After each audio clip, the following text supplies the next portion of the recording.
कोटा बूंदी लोकसभा संसदीय क्षेत्र से कांग्रेस प्रत्याशी प्रहलाद गुंजल ने गुरुवार को प्रेस वार्ता कर भाजपा प्रत्याशी ओम बिरला पर जमकर आरोप लगाए। उन्होंने कहा कि इलेक्शन कमीशन को इसकी शिकायत भी कर दी गई है। गुंजल ने कहा कि बिरला के पास कोई उपलब्धि नहीं है। पिछला चुनाव जीतने के बाद क्षेत्र की जनता को बिरला से काफ़ी उम्मीद थी। नई इंडस्ट्रीज आएगी, रोजगार के नए आयाम स्थापित होंगे, लेकिन ऐसा कुछ नहीं हुआ। बिरला ने कोटा से हवाई सेवा शुरू करने का वादा किया था और ये भी कहा था कि साल 2019 का चुनाव वो नहीं लड़ेंगे, लेकिन अब वो इस बार फिर से चुनाव लड़ रहे हैं। लेकिन कोटा से हवाई सेवा अभी तक शुरू नहीं हुई है। यहाँ के आईजी बिरला के एजेंट की तरह काम कर रहे हैं। थानों से जानकारी जुटाई जा रही है। ओएसडी मीटिंग लेकर लोगों को धमका भी रहे हैं। गुंजल ने आईजी को हटाने की मांग की है। गुंजल ने यह भी कहा कि मेरे घर के ऊपर ड्रोन से निगरानी रखी जा रही है।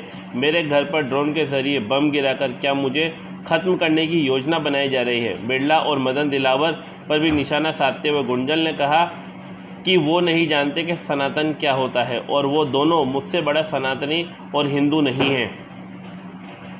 मैंने कहा बिरला जी अपने 10 साल की कामकाज की उपलब्धि पर लोगों से वोट मांगे। उनके पास कोई उपलब्धि नहीं है।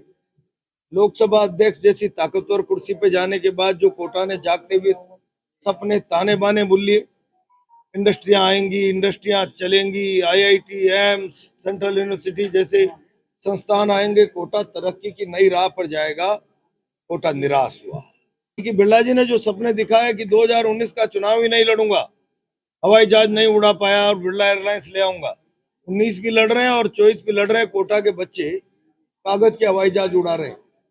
और अब तो हालत ये होगी कि जब मैंने कहा बिरला जी हिसाब किताब लाओ और चुनाव लड़ो, 10 साल की नाकामियों पर मोदी जी के नाम का पर्दा मत डालिए। अब इस सवाल को जब जनता करने लगी है तो पुलिस आ गई बीच में। एक आईजी तो एजेंट की तरह रात को कार्यालय चला के बैठे हुए हैं।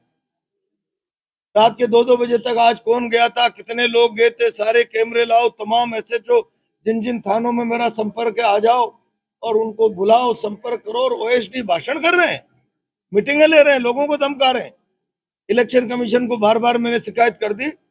इलेक्शन कमीशन मौन क्यों है? कोटा में निष्पक्ष चुनाव के लिए ओएसडी को तत्काल लोकसभा में 10 से 5 की ड्यूटी के लिए पाबंद किया जाए और आईजी को अविलंब हटाया जाए। आईजी ओम बिरला के एजेंट के रूप में काम कर रहे हैं। ड्रोन से निगरानी की बात है। मेरे घर पर ड्रोन रात के 1-1, 2-2 बजे उड़ाए जा रहे हैं। अंदर कौन बैठा है, कौन आ रहा है?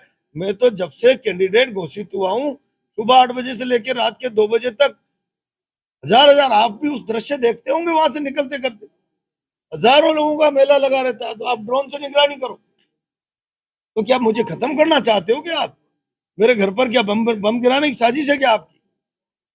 ड्रोन से निगरानी कर रहे हैं। ऐसे आप भय का वातावरण बना के दुनिया के सबसे बड़े प्रजातंत्र के सबसे बड़ी पंचायत के इस चुनाव में, बसंत पर्व में, लोगों की भावना को डरा धमकाकर बदल नहीं सकते।